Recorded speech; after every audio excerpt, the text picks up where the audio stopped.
All right, good afternoon, everyone. I want to start off by talking about our student section and how they've come out in full force at our first two home contests and really filled that thing up, and how much we appreciate it, how much it means to the team that they come out and, again, fill that thing up and get loud.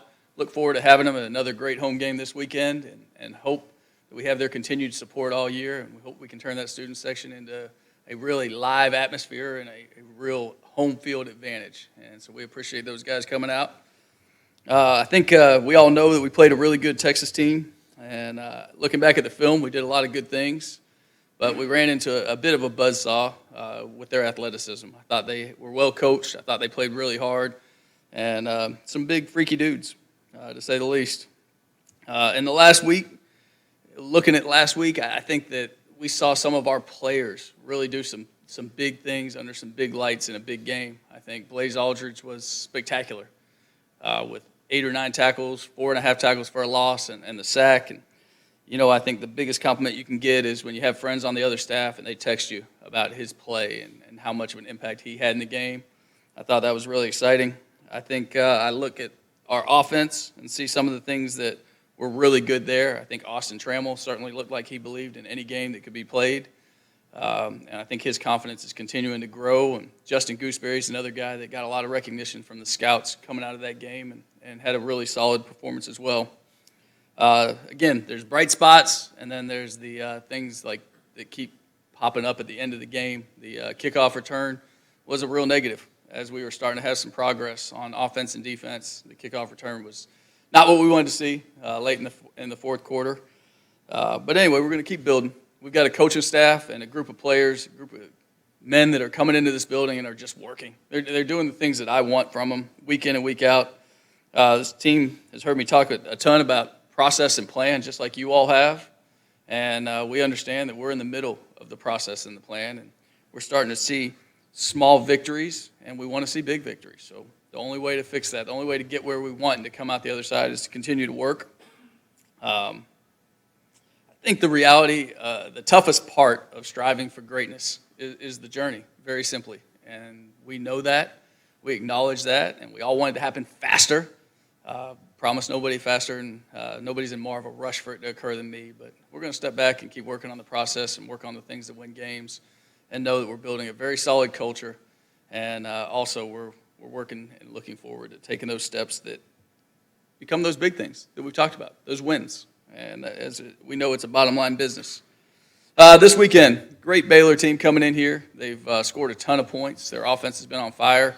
They've made some shifts defensively to play more 3 down.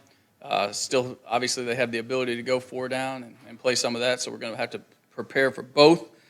But I think Coach Rule and his football team are outstanding. I think the way he's built them, the physical presence that they have, the physical mindset, the mental toughness that they exude on film, I'm just so impressed with what he and his coaching staff have been able to build there. Coach Rule has been a great friend and mentor to me since I took this job.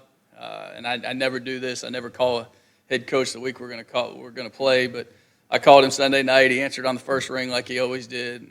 I don't think he was quite as willing to give me advice this week as some other times he has been. But I hope we'll go back to being really good friends when this one ends. But a bunch of talented guys on their team. I think they're doing some great things.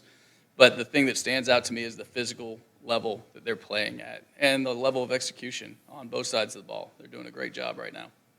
With that, I'll open it up for any questions. Mike, can you update us on Wiley Green's situation? Yeah, Wiley practiced full yesterday and took some reps with the ones and has done some really good things to come back. He's still getting treatment, but he is cleared to practice, and we think that there's a good chance. We don't want to rush him back, but we think there's a good chance he's going to play this Saturday. Do you expect he could start? He could. Yeah, we'll just, again, it's a little premature to say that for sure, Mark, but he's trending the right way. We've answered this question a few times, but working through this schedule before you get to conference, the challenges and difficulty, because it is one of the toughest in the country. Yeah, I wouldn't be shocked if it ends up being the toughest 4-game stretch in the country. And again, like all we can play is those ones they put in front of us. This is another Power 5 bowl team coming in here this weekend. And to me, what I talked to the players about yesterday is the challenge that is and how exciting that is. You know, like you go back to martial arts and you think about like inviting the best to your dojo. So iron can sharpen iron and you can be tested.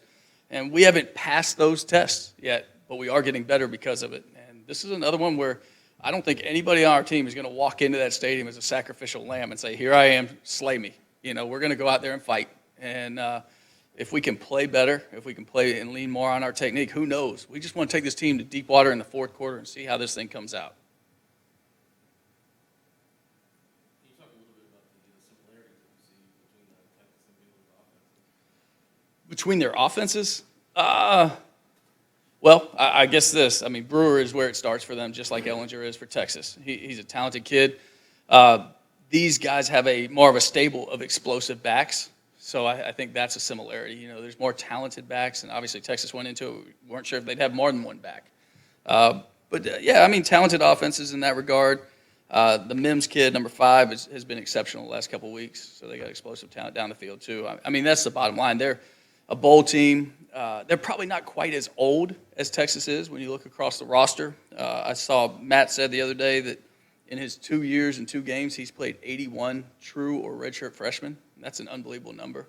So you can tell exactly how he's done it. He's really grown that thing from the bottom, and now he's got his guys, and they're fighting. But they're not quite as old or as developed maybe as Texas, but they're flying around. There's a couple people that are just playing at a high level for the Baylor Bears right now. Can you talk a little bit more about Matt and maybe some of the advice that was most useful to you last year? Yeah, he's been very open about everything and telling me, like, this is how I package it to my team and things like that, and making sure everybody understands the growth that has to happen. Staying positive while keeping your team accountable and making them realize the why the result was what it was, why this play went that way, but just continuing to stay positive and work, and again, building it from the ground, because that's what he had to do. I mean, I don't know his numbers in terms of the roster when he took over, but I remember it was mass exodus as that thing went south over there, and now he's just done such a good job building the culture there. If you ever hear him talk, you can tell he's the son of a minister. I mean, he is going to be convicted about what he talks about. It's hard not to believe him and be ready to go play for him when you hear him talk. And he talks about things that I just believe in so completely. Talks about, like, if we don't train this development or these generation to be mentally tough and to fight through, who will? And the answer is nobody. And, that was in his address to the high school coaches at THSCA. Oh, man, he's just unbelievable as a speaker, but he is that rock solid of a man is what I've seen in every interaction with him. Coach, you said you've seen good things and progress so far this season. One non-conference game left. Obviously, you want to win, but what's the next step you need to see from your team this week to know that you're on track? I think 4 quarters. And, like, really being able to go with the model that we say, which is start fast, stay focused, and finish strong. And, at no point have we really done that this year. We started really fast defensively against Army. Obviously, that was a great slugfest. That was an epic game to be a part of. Wake Forest, they scored 14 on us before we could blink, and part of that was an offensive turnover. So that's tough. So I look back, and I just think if we can do that, if we can come out the gates and start fast, and really get off the field on defense and punch one in, that would do so much for our confidence right now as a football team. And I'm not saying that we're fragile. I don't believe we're fragile because you look at what happened when Wiley got injured and we fought back against Wake. But we could use some good things to happen right now. As far as those good things, 1 or 2 areas that you've seen that you would label as the best things that your team is doing right now? Fighting and staying together. The fact that, again, at no point did we sack our bats and just go home. And I think that's the thing that would have been easy to do, especially you look at the Texas game, and we played really poor in the first half. We really did. We did things that were very uncharacteristic of us in terms of, having some manageable situations on offense and not being able to move the sticks. We were 0 for on 3rd down in the first half. It's hard to feel good about anything because the defense is going right back out there. I think they scored touchdowns on their first 4 drives. It's tough to deal with, too. And to keep fighting, to look at each other at halftime and say, hey, like, I'm committed to you. I'm committed to this. Like, we've put in so much work that we're going to go out there and we're going to keep fighting. Let's see what we can get done. So that's the big thing, because there were obviously times last year where I didn't feel like we were able to, as coaches, as players, really keep the fight alive for 60 minutes. And I don't think we've ever faltered this year in that goal. And then on your quarterback, I know that situation is up in the air, but what did you see from Tom after getting a chance to look at the film, and how do you feel about his outlook for where he can contribute going forward? Yeah, I thought Tom did a really good job doing what we asked him to do in that plan. You know, he made every kill that was appropriate. He handled things that needed to be handled protectionally. He protected the football. And that's something that early on, when things build up for Tom, in my opinion, when the red zone stuff, the second week of training camp was added in, I think like one thing that got lost is like his ability to protect the ball and make great decisions. And I thought he made really good decisions the other night. I thought he elongated plays, made a couple plays with his feet, scrambling for positive yards in some instances where maybe we'd taken a sack in the past, to just keeping a play down alive and hitting the big one downfield to August. You know, that was like a janitor throw, man. He crow hopped into it and the ball went on a rope. So those are some things that are really positive. I think Tom has earned our trust and has earned some playing time. So regardless of how things go this week in practice, you're going to see Tom Stewart in this game on Saturday.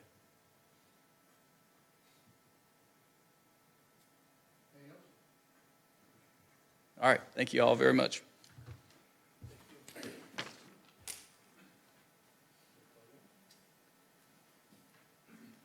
Brian wants to open up just any reflections on Texas and then looking ahead to Baylor. Hey guys, how y'all doing? Just reflecting on the Texas game a little bit, like Coach Bloom mentioned, love the way we came out in the second half. Obviously, the first half, we didn't come out like we wanted to. But in the second half in the locker room, we made a focus on flush that first half. We're going to come out and we're going to give them the best fight we got in the second half. We're going to treat it like it's 0-0, and we're going to come out and leave our mark on this field. And I think we did that for the most part. Obviously, there's some plays we'd like to have back, but there's some stuff that we can look at. I think as conference play comes soon and Baylor comes this week, that we can say these are some good things we did and kind of use them as talking points in the future for things we can hang our hat on as a team.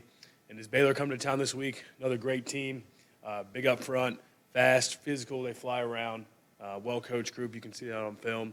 But it's going to be awesome. It's another one of those fun games of it's a really cool opportunity of why you come to Rice to be great on and off the field. You get to go against Baylor and learn from a great professor on the same week. So it's pretty cool to be a part of, and I'm excited for the challenge ahead. Ron, when you look at last week's competition versus Texas, and I know we like to ask a lot whether or not it gets you ready for the next game, but just playing this level of competition as you get ready to kind of veer off and get into conference play, what are your thoughts about the first 4 games and how you guys have actually fared, and what have you learned? I think we've learned a lot. I think we've learned about, there's so many guys on this team who are willing to step up to the plate. There's guys who are emotional leaders, guys who are on the field ready to rock at all times. I think that's been interesting to see how that's revealed. I just think it shows, like Coach Bloom said, that our team has a ton of fight and we'll stick together through any situation. I think you saw that back in the summer when we were training early in the morning, 6 a.m. with Coach Straub and his staff.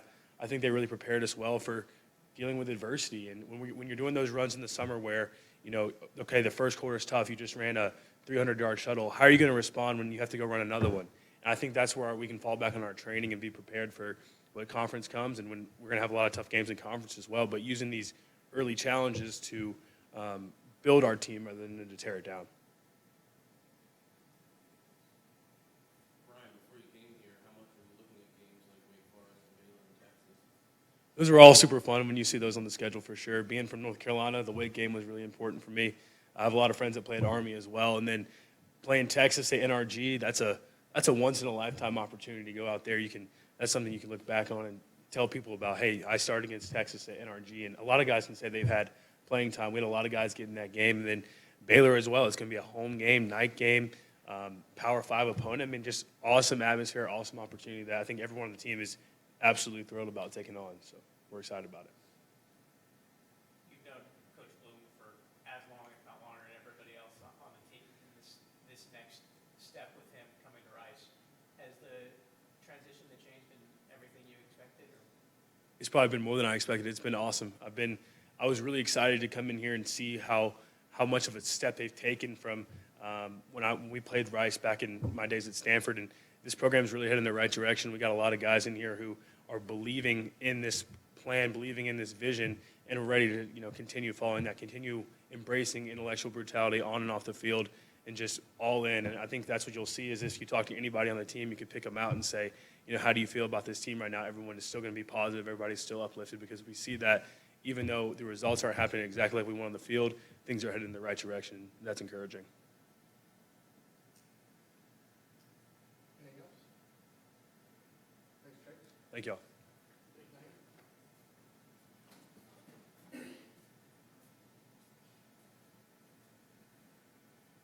Nine things, I think to start, just reflect back a little bit on Texas and that experience, and then get ready for Baylor. Hello, everybody. Thanks for coming out today. Yeah, just a little bit about Texas and, the game that unfolded. Obviously, like speaking defensively, it wasn't the game that, we really wanted or whatnot. It was really just basically our technique, and we just couldn't get off the field, on third down and stuff like that.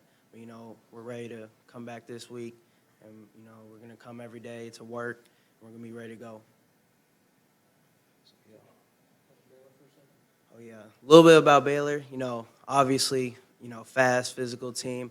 But, we're going to welcome that, and, we're ready for the challenge. They're going to throw a lot of stuff at us. But defensively, we got a really good scheme. We're going to be ready to go.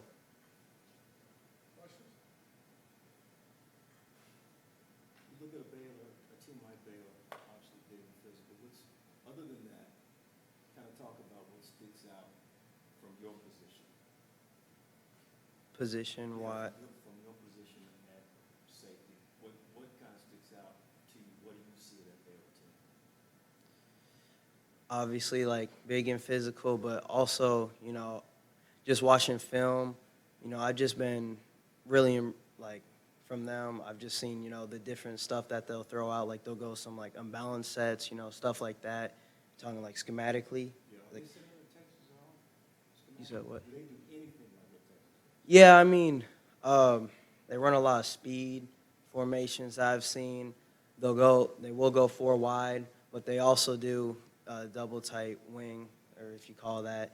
And that they'll pound the ball. They'll also throw the ball. They mix it up a lot, and they do a good job schematically, no doubt.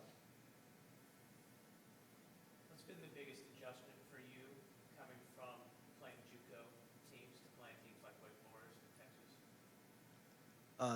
I would say the biggest thing would be the mental preparation going into it. I'm definitely watching a lot more film than I ever have in my life, and just making sure that I take every day and really try to get better every day. When I'm watching film, I always evaluate myself and see if I'm really doing the best I can do and if I'm doing my technique or whatever I need to do. So just having the correct mind frame and just trying to be the best leader I can be. Since I set up the defense and whatnot, when I go out there, I just try to make sure everybody's on the right page.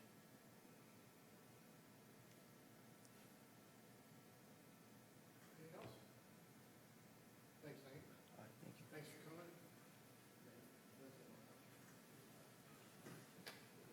Hopefully, we'll see you tomorrow night at volleyball. Otherwise, we'll see you Saturday.